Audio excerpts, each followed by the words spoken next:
이 시간에 우리가 함께 나눌 말씀의 제목은요, 예수님의 능력이 막힌 이유입니다. 예수님의 능력이 막힌 이유.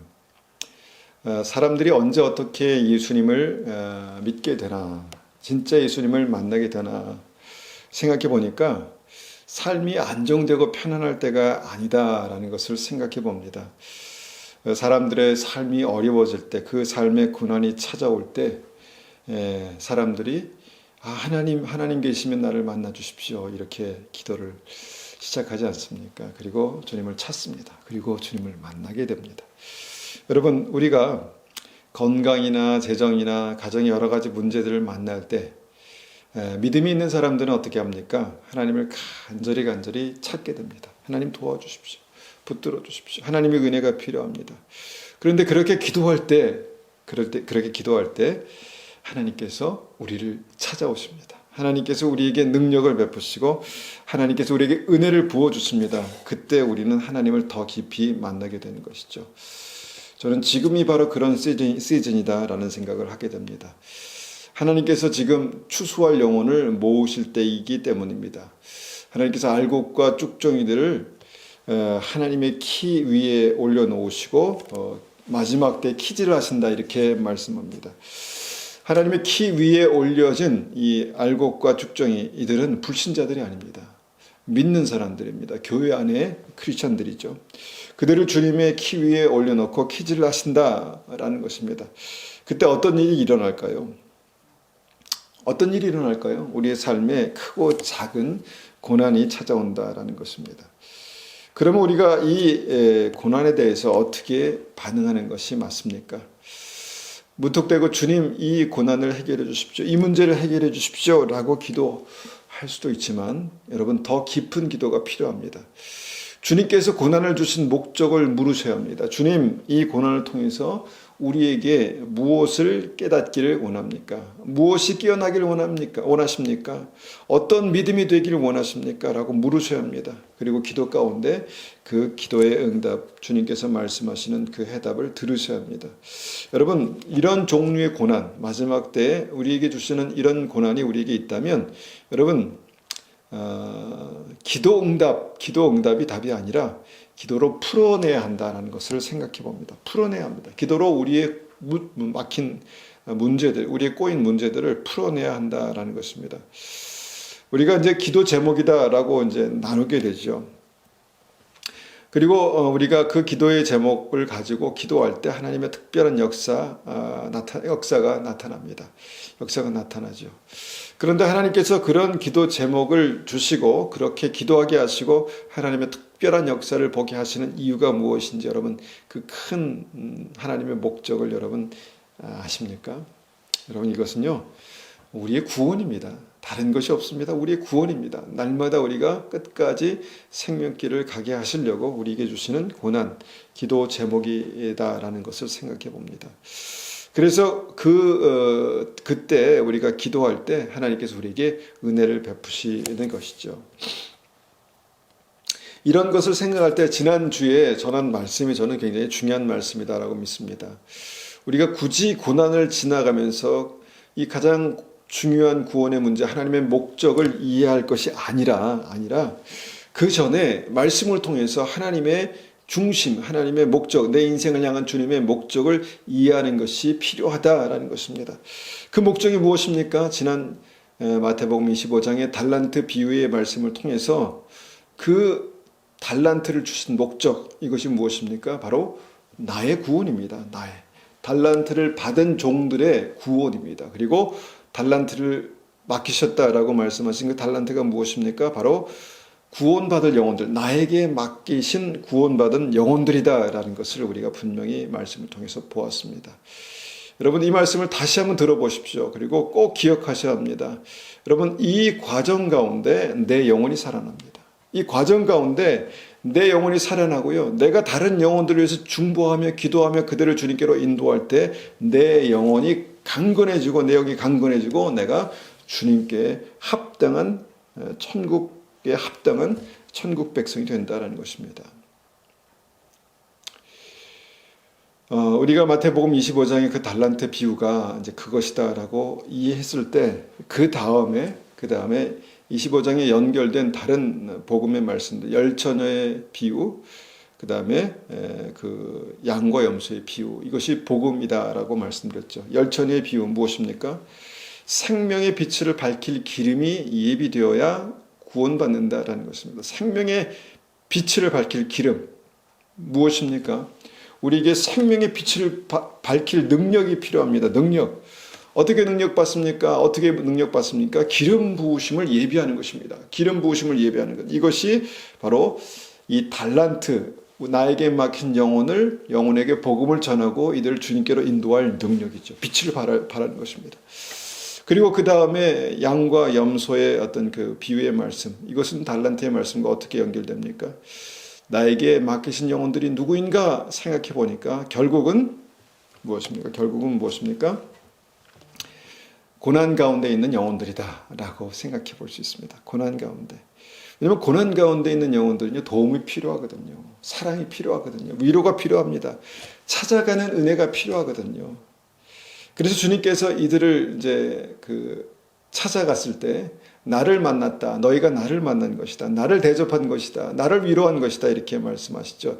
이것이 바로 이 달란트와 연결되어서 우리가 영혼을 주님께로 인도하는 그런 노하우 방법입니다. 그리고 우리가 한번 연결해서 오늘 말씀을 이해하기 원하는데요. 오늘 말씀 내가 구원받아 천국 가는 믿음으로 살아갈 때 이 구원의 역사, 이 믿음의 역사를 가로막는 아주 치명적인 문제 하나를 우리가 한번 생각해 보고자 합니다.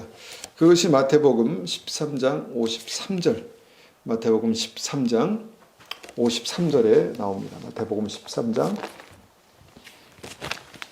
53절입니다. 53절. 자, 58절까지 제가 받들어 읽겠습니다. 58절까지. 마태복음 13장 53절에서 58절까지입니다. 53절 읽습니다.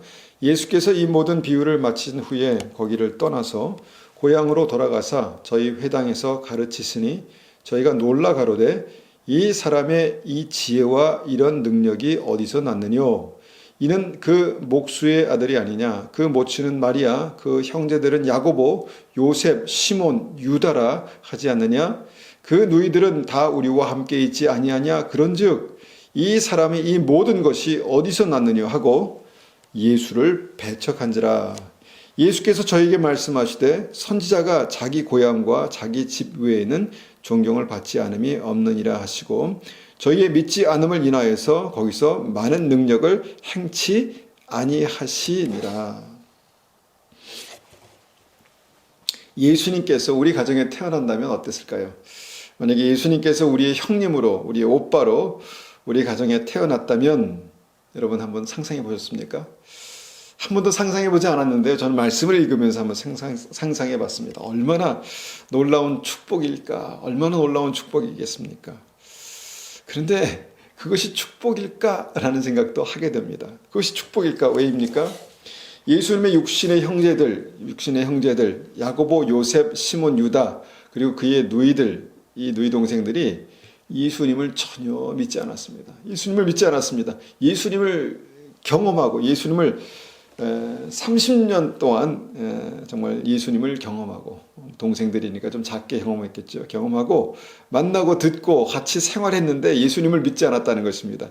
심지어 예수님을 배척했습니다. 예수님을 배척했습니다. 스스로 메시아라고 그렇게 떠벌리고 다니는 정신 나간 형 정도로 그렇게 생각했던 것 같습니다. 왜 그랬을까요? 왜 그랬을까요? 바로 익숙함 때문이었습니다. 익숙함. 내가 우리 형을 아는데 에이 메시아? 아니지 라고 생각했다라는 것이죠. 형제들만 그랬을까요? 말씀은 아니라고 말합니다. 동네 사람들도 다 그랬다는 것입니다. 그들이 말합니다. 55절 이는 목수의 아들이 아니냐? 그 모친은 마리아, 그 형제들은 야고보, 요셉, 시몬, 유다라 하지 않느냐? 예수라는 그 메시아가 그들의 주변에 있었는데 예수라는 사람이 익숙해졌다는 것입니다. 그래서 익숙해졌습니다. 내가 그를 안다는 것이죠. 그의 가족과 그들이 하는 비즈니스를 내가 안다라고 그렇게 말합니다. 내가 예수를 잘 알아 그렇게 말하고 있지만 믿지는 않았다 이렇게 말씀합니다. 믿지는 않았습니다. 예수님께서 그들에게 복음을 전하지 않은 것이 아닙니다. 진리의 말씀을 전하셨습니다. 주님의 능력이 그들에게 나타나지 않은 것도 아닙니다. 능력이 나타났습니다. 분명 그들은 복음을 듣고 주님의 능력을 보면서 깜짝 놀랐습니다. 깜짝 놀랐습니다. 54절에 이 사람이 이 지혜와 이런 능력이 어디서 났느냐 라고 그렇게 말하면서 정말 놀랍니다. 여러분, 진리의 말씀을 듣는다고 믿음이 생기는 것 아닙니다. 능력을 본다고 해서 믿음이 생기는 것이 아니다라는 것을 이 말씀에서 우리가 경험하게 됩니다. 보게 됩니다. 그들은 예수님을 믿지 않았습니다. 오히려 그들은 예수님을 배척하고 형제들은 예수님을 정신 나간 사람 취급했습니다. 왜요? 왜 그렇습니까? 예수님이 너무 익숙해져 버렸습니다. 예수님이 너무 익숙해져 버렸습니다. 여러분, 익숙함이 꼭 나쁜 것입니까? 아니죠. 익숙한 것이 우리를 편안하고 안정감을 갖게 합니다. 우리를 편안하게 하고요, 안정감을 준다는 것입니다. 그런데 그 익숙함이 믿음에서는 어떤 면에서는 치명적인 걸림돌이 되기도 한다라는 것을 우리가 한번 생각해 봅니다. 아담과 하와가 에덴 동산에 살면서 넘치는 축복을 받았습니다. 넘치는 축복. 모든 것이 그들의 것이었습니다. 모든 것이 그들의 것이었고 모든 것이 그들의 손에 있었습니다. 풍성한 은혜가 항상 있었습니다. 그런데 여러분, 그 풍성한 은혜가 이들에게 서서히 익숙해지기 시작했습니다. 정말 손만 뻗으면 아무거나 다 먹을 수 있었습니다. 그 은혜가 익숙해지자 그들에게 어떤 일이 생겼습니까? 수많은 과일 중에서 오직 하나 금지된 과일, 그 선악과의 눈길이 같다는 것입니다. 그 선악과의 눈길이 같습니다. 익숙한 것은 이제 더 이상 이제 그들에게 특별한 것이 아닙니다. 식상해졌습니다. 그리고 새로운 것을 찾아서 이렇게 눈을 돌리다 보니까 하나님의 법으로 금지된 것 이상의 것을 찾기 시작했습니다. 여러분, 이것이 익숙함의 정말 치명적인 정말 약점입니다. 바리새인들은요, 믿음의 사람들이었습니다. 바리새인들은 정말 신실하게 말씀을 찾고 구하고 듣고 암송하는, 기도하는 사람이었습니다. 말씀에 하박한 지식이 있었습니다. 그런데 그 말씀이 그들에게 익숙해지기 시작했다는 것입니다. 줄줄 외우고 다니고 몸에 붙이고 다니고 그렇게 말씀이 그들의 삶이 되고 익숙해졌는데 문제가 생겼습니다. 문제가 무엇입니까? 그 생명의 말씀이, 하나님의 말씀이 율법이 되어버렸다라는 것입니다. 말씀의 생명력은 사라지고 원칙만 남게 되었다는 것입니다. 그리고 어떻게 됩니까? 자신과 동료 바리새인들을 지옥 자식으로 만들어 버립니다. 여러분, 익숙함이 바리새인들을 지옥 자식으로 만들었다는 것입니다. 말씀의 익숙함이. 다윗은요, 왕이 된 후에 하나님의 풍성한 은혜를 누리며 살았습니다. 풍성한 은혜. 날마다 승리했고요. 이스라엘의 평화가 있었습니다. 그런데 그 평화와 은혜와 풍성함이 익숙해질 무렵에 어떤 일이 일어났습니까? 한눈을 팔기 시작했습니다. 다윗은 왕궁에서 정말 그에게 익숙한 것들이 이제 질려버렸습니다. 너무 편안한 것이 정말 식상해져 버렸다는 것입니다. 그래서 어떻게 됐습니까? 주님께서 정말 이 정하신 선 이상을 넘어갑니다. 그리고 간음과 살인죄에 빠져들었다라는 것을 생각해 봅니다. 익숙할 때 넘어졌습니다. 모든 것이 편안한 것이 익숙해질 때, 은혜가 익숙해질 때 넘어졌다라는 것입니다. 오늘 본문에서 예수님은 자신을 잘 안다라고 생각하는 사람들에게 복음을 전하러 가셨습니다. 그들 가족이고 그 동네 사람들이었습니다. 예수님이 익숙한 사람들. 그런데 그 익숙함 때문에 동네 사람들이 예수님을 배척했습니다. 영생에 이르는 복음을 배척합니다. 생명을 거부합니다. 여러분, 익숙해지면 더 완전해져야 되는데, 익숙해지면 더 믿음이 더 튼튼해져야 되는데 어떻게 됩니까? 믿음이 더 약해집니다. 흐물흐물해집니다. 여러분, 이것이 익숙함의 치명적인 약점이다라는 것입니다. 그러면 좀 더 깊이 들어가서 익숙해지는 것이 왜 문제일까를 생각해 봅니다. 익숙해지는 것이 왜 문제일까요? 익숙해지는 게 왜 문제입니까? 첫 번째, 익숙해지면 쉬워진다라는 것입니다. 여러분, 쉬워진다는 말이 좋은 의미도 있지만 부정적인 의미도 있죠. 가볍게 여긴다는 것입니다. 가볍게 여긴다. 엘리 제사장의 두 아들이 있었습니다. 홈리와 비느하스죠. 이 두 아들이요, 이 제사장의 아들로 태어나서 어렸을 때부터 하나님께 드리는 예배, 성전, 이 모든 것이 정말 익숙해졌습니다.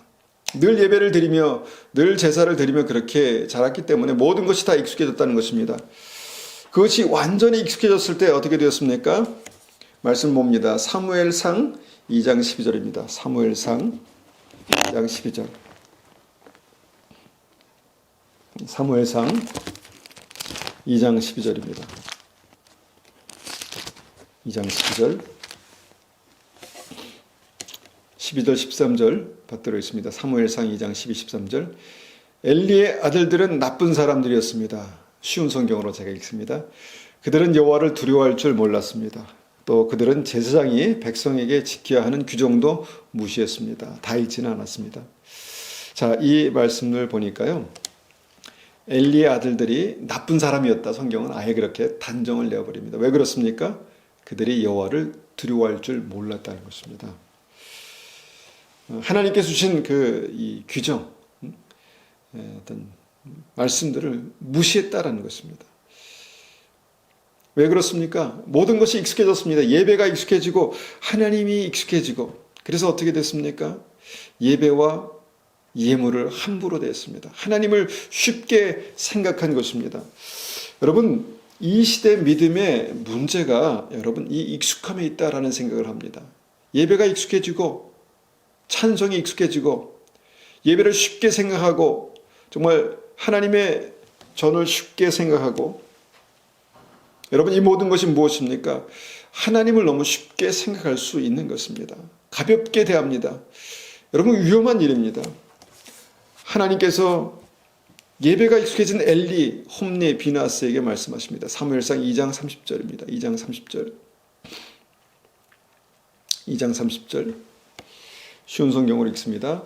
이스라엘의 하나님 여호와께서 말씀하신다. 나는 전에 너와 내 조상의 집안이 영원토록 나를 섬기는 일을 맡을 것이라고 약속했었다. 그러나 지금은 여호와께서 이렇게 말씀하신다. 결단코 그렇게 하지 않겠다.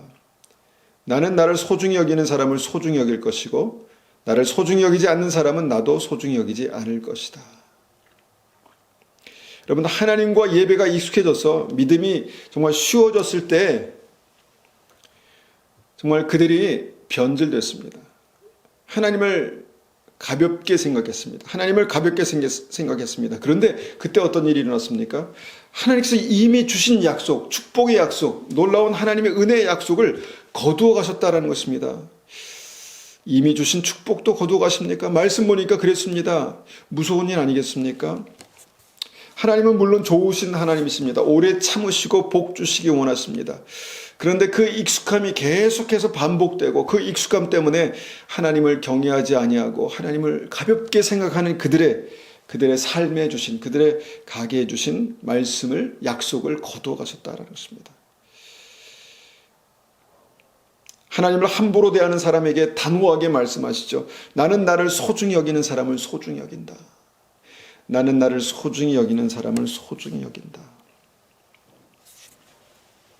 익숙해진다는 것의 약점은요, 이 소중한 것을 소중히 여길 줄 모른다라는 것도 있습니다. 하나님과 예배, 믿음이 익숙해질 때 대부분의 사람들이 예배가 가벼워지고요, 믿음이 가벼워집니다. 그때 심각한 문제가 생긴다라는 것입니다. 두 번째로 익숙해지면 무엇이 문제일까요? 믿음이 익숙해지면요, 기대가 없어지는 게 큰 문제입니다. 기대가 없어집니다. 예수님이 익숙한 예수님의 형제들, 예수님의 육신의 형제들, 동네 사람들의 두 번째 특징은요, 예수님에 대해서 큰 기대감이 없었다는 것입니다. 기대감이 없었습니다. 말씀을 들었고 그 말씀에 놀라고 능력을 보고 그 능력에 놀랐지만 그냥 예수님이 의외네, 예수가 의외네, 우리 형 의외네 라는 반응이 전부였습니다. 그때 주님은 그곳에서 사역을 접으십니다. 그곳에 사역을 접으십니다. 능력을 멈추십니다.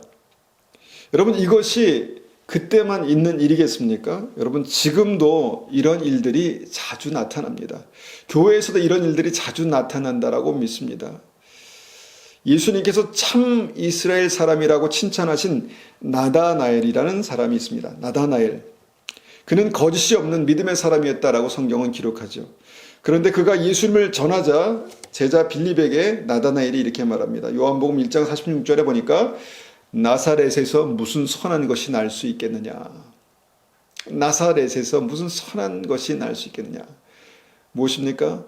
나사렛이란 동네가 너무너무 익숙하고 너무너무 내가 다 아는데, 뻔히 다 아는데, 누가 사는지, 누구네 밥그릇 숫자가 몇 개인지 내가 다 알고 있는데 무슨 거기서 선한 것이 메시아가 날 수 있느냐, 이런 말을 합니다.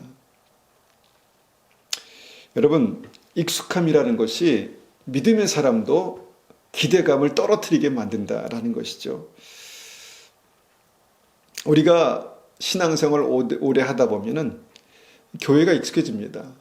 목사도, 하나님의 사역자도 익숙해지고 성도도 익숙해집니다. 그리고 모든 예배와 모든 행사가 익숙해집니다. 그러면 무슨 현상이 나타나는 줄 아십니까? 기대감도 사라집니다. 기대감도 사라집니다.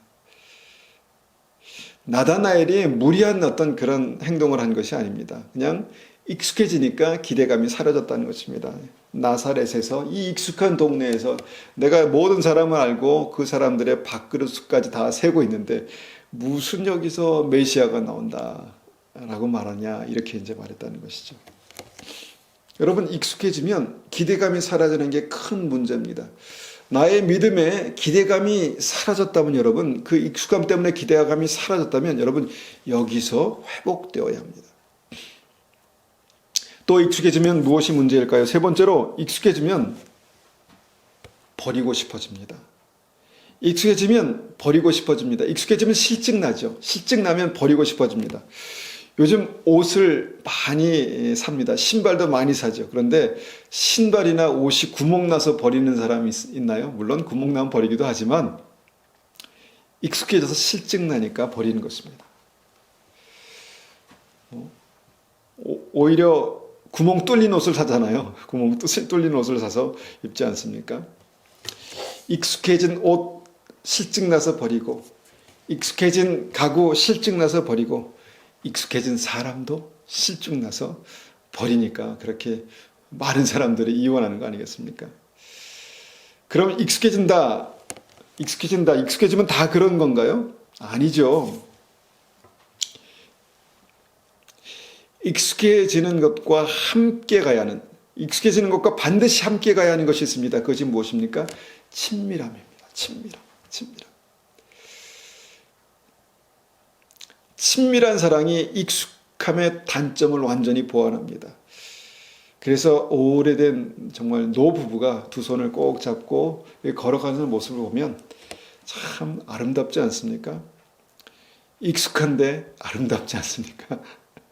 친밀한 사랑이 있기 때문입니다. 그냥 친밀함이 없는 익숙함은요, 가벼워지고 쉬워지지만 익숙함에 친밀함이 더해지면 믿음이 진짜가 됩니다. 믿음이 진짜가 됩니다. 여러분, 아가서나 시편의 믿음이 우리의 믿음이 되기를 원합니다. 주님이 그렇게 우리에게 친밀하신 분이 되기를 간절히 원합니다. 그런데 익숙함에서 친밀함을 잊어버리면 익숙함을 통해서 마귀가 역사한다는 것입니다. 익숙함을 통해서 마귀가 역사합니다. 그러면 자기 방식대로 하나님이 정하신 선을 넘어가죠. 하나님 영역 밖에서 새로운 것을 찾습니다. 이것이 죄이죠. 이것이 죄입니다. 여러분, 늘 새로운 것을 추구하면 그 익숙함에서 우리가 익숙한 약점을 극복할 수 있을까? 더 위험할 수 있습니다. 아담과 하와에게 늘 풍성했던 하나님의 은혜가 익숙해지니까 새로운 것을 찾은 것이 선악과였습니다. 그 틈을 마귀가 타서 새로운 과일, 선악과를 그렇게 추천합니다. 다윗을 보십시오.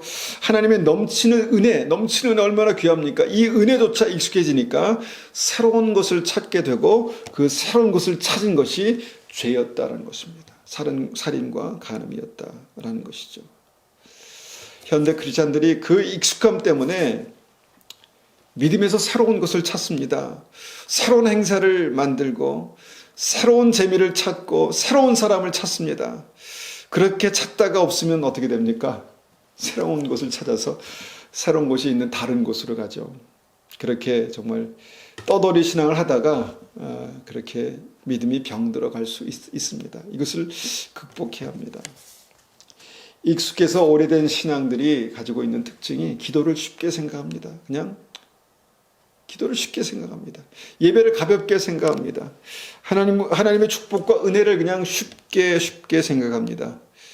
영생과 천국 당연하게 생각합니다. 삶에 나타나는 열매가 지옥인데, 삶에 나타나는 열매가 생명이 아닌데, 여러분 믿음으로 천국에 간다는 아니란 믿음만 그냥 앵무새처럼 반복합니다. 여러분 지금 우리가 모든 것이 익숙해지는 시대, 그래서 질려버리는 그런 시대에 살고 있습니다. 그래서 날마다 새로운 것을 찾죠. 여러분 그 익숙함이 믿음에 나타날 때 걸림돌이 된다는 것입니다. 여러분 익숙함이 믿음의 걸림돌이 될 때 말씀에서 우리가 보는 것이 무엇입니까? 하나님의 역사가 스탑됩니다. 하나님의 능력이 스탑됩니다. 하나님의 생명의 역사가 스탑된다는 것입니다. 안타까운 일이죠. 여러분 바리새인들에게 그런 일이 일어났던 것입니다. 우리 다시 본문으로 돌아가서 마태복음 13장 55절 다시 한번 읽어봅니다. 55절, 57절까지 다시 한번 읽습니다. 이는 그 목수의 아들이 아니냐? 그 모친은 마리아, 그 형제들은 야고보, 요셉, 시몬, 유다라 하지 않느냐? 그 누이들은 다 우리와 함께 있지 아니하냐? 그런즉 이 사람이 이 모든 것이 어디서 났느냐 하고 예수를 배척한지라.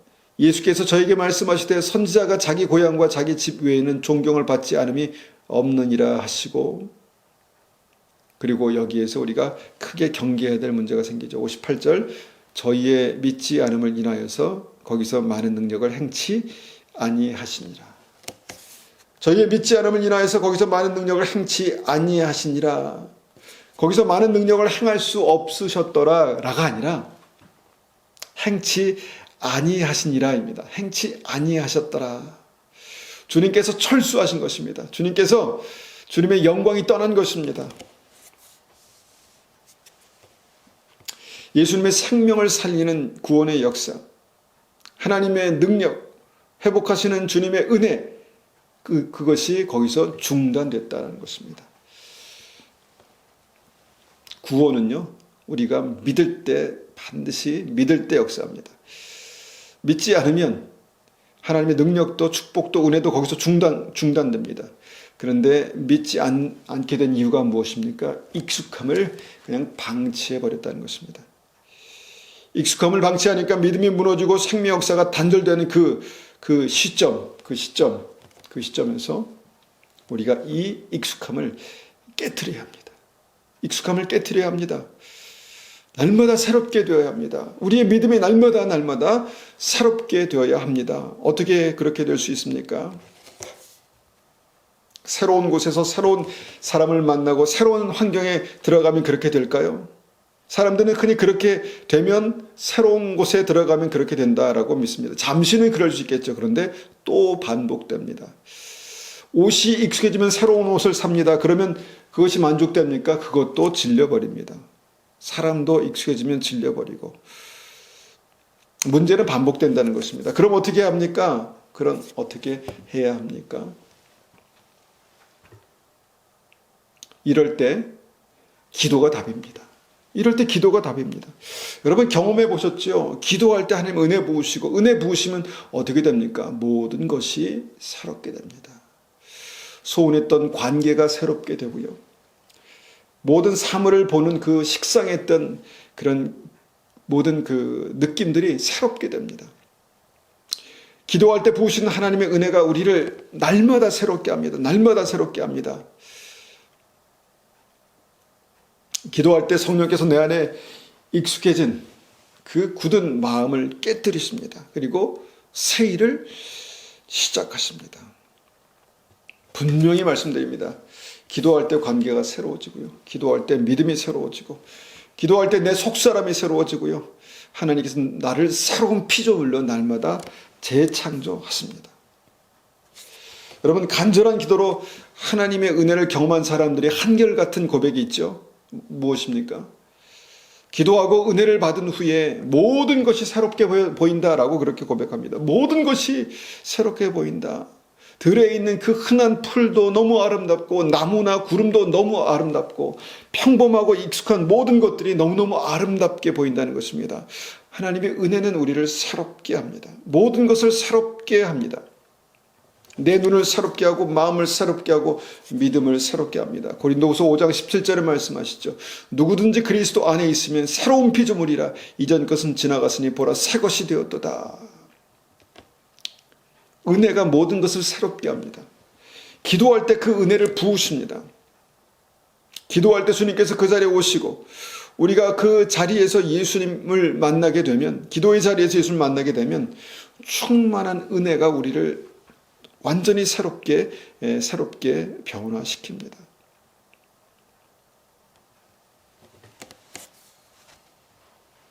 여러분, 우리가 익숙해진 이 신앙의 병이 들면, 익숙해지는 것으로 말미암아 신앙의 병이 들면 여러분 나타나는 특징들이 있습니다. 무엇입니까? 감사를 잃어버린다는 것입니다. 익숙해진 믿음 때문에 감사를 잃어버립니다. 익숙해지니까 뭐 당연한 것이지 뭐 그렇게 감사할 필요가 있나? 감사가 없어지니까 어떻게 됩니까? 늘 불평만 쌓여갑니다. 원망만 쌓여가죠. 하나님이 주신 은혜, 많은 그 은혜가 익숙해지니까 내게 없는 것 그 하나가 보입니다. 그 선악과가 보인다는 것이죠. 모든 것 다 괜찮은데 늘 한 가지가 불편하게 합니다. 한 가지가 나를 불편하게 합니다. 그것이 마음에 늘 내 마음을 이렇게 갈고리로 걸고 나를 그렇게 불편하게 만든다는 것입니다. 불평이 쌓이고요. 불신앙을 만들어낸다는 것이죠. 지난 몇 주간에 제가 건강에 살짝 흔들려 보니까 그제서야 내가 얼마나 감사하게 건강하게 살았나라는 생각을 하게 됩니다. 제가 물론 건강하니까 감사하며 살았다라고 생각했지만 그렇게 제 마음속에 건강함 때문에 감사합니다라고 그렇게 생각해 보지 못했습니다. 그런데 몸이 살짝 흔들리고 건강이 잠깐 주춤할 때 아이고 하나님 저를 긍휼히 여겨주십시오 이렇게 되니까 건강에 대한 감사가 절로 나옵니다. 그때 저는 고난을 주시는 이유에 대해서 다시 한번 생각하게 되었습니다. 하나님께서 고난을 주신 이유. 고난은요, 모든 것이 익숙해져서 굳어져 가는 내 믿음을 다시 새롭게 하시는 하나님의 은혜의 역사다라는 생각을 하게 됩니다. 모든 것이 편안할 때는요, 그냥 편안한 것이 그냥 일상인 줄 압니다. 편안한 것이 당연한 줄 압니다. 그런데 한번 고난이 와서 흔들리게 되면 어떻게 됩니까? 하나님의 은혜를 간절히 찾게 되고 간절히 기도할 때 다시 은혜가 회복될 때 우리는 정말 너무너무 감사하다. 너무너무 감사하다. 이렇게 고백하죠. 우리는 익숙함에 대해서 믿음이 익숙해지는 것에 대해서 믿음이 쉬워지고 가벼워지는 것에 대해서 돌이키고 회개해야 합니다. 돌이키고 회개해야 합니다. 부르짖는 기도가 필요합니다. 마태복음 9장 27절 보니까 앞을 보지 못하는 소경이 외칩니다. 다윗의 자손이 우리를 불쌍히 여기소서. 다윗의 자손이 우리를 불쌍히 여기소서. 여러분, 앞을 보지 못하는 사람이 볼 수 있는 소망이 생길 때 간절함이 생기는 것입니다. 그때 이들이 그렇게 주님을 찾습니다. 다윗의 자손이 우리를 불쌍히 여기소서. 여러분, 매일 보는 사람, 매일 눈을 뜨고 보는 사람, 보는 것이 일상인 사람에게 이런 간절함이 있을 수 있을까요? 없습니다. 그냥 매일 보는 것이 당연한데, 보는 것이 그렇게 간절함이 있을 수 있겠습니까? 그런데 잠깐 눈에 문제가 생겨서 제가 이전에 비문증이 심해가지고 이만한 야구공이 눈에 있는 거예요. 그래서 정말 막 가슴이 철렁 내려앉고 그것 때문에 정말 간절히 기도했습니다. 지금은 다 괜찮아요. 다 나았습니다. 그때 이 간절한 기도를 하게 되었습니다. 하나님, 저를 고쳐주십시오. 저를 고쳐주십시오. 그리고 다시 건강하게 되었을 때 너무너무 감사하더라고요. 그 다음부터 보는 것에 대해서 늘 감사하고 있습니다. 제가 보는 것에 대해서 늘 감사합니다. 여러분, 하나님의 영광을 보지 못하는 믿음, 이 믿음을 불쌍히 여기소서라고 우리가 기도해야 할 필요가 있습니다. 하나님의 영광, 하나님의 은혜를 보지 못하는 우리의 눈을 불쌍히 여겨주십시오. 보지 못하는 소경들이 주님 앞에 그렇게 간절히 구했을 때 주님께서 너희의 믿음대로 되라, 이 말씀하십니다. 우리에게 익숙한 말씀이죠. 너희의 믿음대로 되라. 주님 앞에 간절히 기도할 때 이 믿음이 생긴다는 것입니다. 그 믿음이 생겼느냐 그러면 너희의 믿음대로 되라, 이렇게 말씀하셨다는 것입니다. 그래서 익숙해진 믿음이 무엇인가? 이 간절함을 잃어버린 믿음입니다. 감사를 잃어버린 믿음입니다. 다시 이 본문의 마지막 구절을 새겨봅니다. 58절, 13장, 마태복음 13장 58절. 저희의 믿지 않음을 인하여서 거기서 많은 능력을 행치 아니하시니라. 많은 능력을 거기서 행치 아니하시니라. 여러분, 믿지 않으면, 모든 것이 익숙해져서 당연해지면 여러분, 하나님의 능력이 거기서 멈출 수 있습니다. 하나님의 생명의 역사가 거기서 멈출 수 있다는 것입니다. 그리고 사무엘상 20장 30절에 믿음이 익숙해진 엘리의 두 아들 홈리와 비느하스에 대해서 말씀하신 말씀을 다시 한번 봅니다. 이스라엘 하나님 여호와께서 말씀하신다. 나는 전에 너와 내 조상의 집안이 영원토록 나를 섬기는 일을 맡을 것이라고 약속했었다. 그러나 지금은 여호와께서 이렇게 말씀하신다. 결단코 그렇게 하지 않겠다. 믿음이 익숙해지면요, 있는 은혜도 빼앗깁니다. 믿음이 익숙해지면요, 하나님의 약속도 잃어버립니다. 여러분, 하나님에 대해서 익숙해진 믿음, 그래서 쉬워진 믿음에 대해서 정말 강력하게 경고하시는 하나님의 말씀이 여기에 있다라고 믿습니다. 얼마나 두려운 경고의 말씀입니까? 여러분, 하나님의 임재의 소중함을 아십니까? 여러분, 예배의 소중함을 아십니까? 기도의 정말 소중함을 아십니까? 혹시 너무 익숙해져서 그 소중함을 잃어버리지 않으셨습니까? 회복해야 합니다. 회복해야 합니다. 어떻게 회복합니까? 간절히 부르짖고 기도하십시오. 여러분, 모든 것이 편안할 때, 모든 것이 정말 안전할 때 주님 앞에 간절히 주의 임재를 찾고 구하십시오. 어렵겠지만 여러분, 그렇지 않으면 이 말씀이 우리의 삶 속에 나타날지도 모릅니다.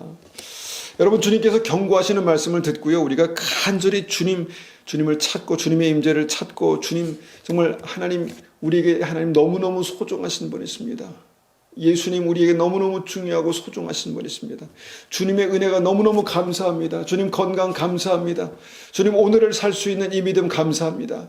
간절히 우리가 그렇게 기도하며 모든 익숙해진 것에서 여러분 하나님의 친밀함을 찾으시고, 그 친밀함과 익숙함이 정말 날마다 우리를 새롭게 하시는 그 은혜 가운데 다시 태어나야 합니다. 다시 태어나야 합니다. 그래서 주님의 은혜가 우리의 삶 가운데 부어질 때 날마다 우리를 새롭게 하시는 그 은혜가 우리의 삶 가운데 나타나기를 축원합니다. 우리가 이 시간 이 말씀을 가지고 한번 같이 기도하겠습니다. 하나님, 우리에게 익숙해진 믿음이 있습니까? 하나님, 식상해진 믿음이 있습니까?